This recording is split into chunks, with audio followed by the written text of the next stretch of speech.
ჭიათურაში ვითარება უკიდურესად დამძიმდა პროტესტის 137 და შიმშილობის 25 დღეს შავლეგი გოგსაძემ გონება დაკარგა და ძირს დაეცა. ადგილზე იმყოფებოდა სასწრაფო დახმარების ბრიგადა. გუშინ მშრალი შიმშილობა ასევე დაიწყო მაღაროელმა სიმონ მიქაცაძემ. ის წყლის მიღებაზეც უარს აცხადებს, შრომელები დაკავებული თანამებრძოლების გათავისუფლებას ითხოვენ. ერთ-ერთი მოშიმშილე ცუდად გახდა, გონება დაკარგა და ძირს დაეცა. შავლეგი გოგსაძე, რომელიც უკვე 25 დღე რაც უკვე შიმშილობთ. გამოვიძახეთ სასწრაფო დახმარება, უჭირს თვითონ ფეხზე წამოდგომა და ორი ორიენტაციის დაჭერა. აი სადაც ქვია მოწყვეტით დაეცა, რასაც ქვია ძირს და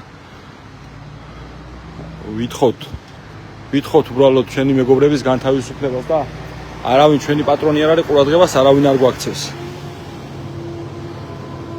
Las perder video აურობიდან დაწყებული კომპანია. ესე დავწდებით საკუთარ და დამთავრდა მაგრამ ყურადღება დაგუწყდა. სამართალი არ არსებობს.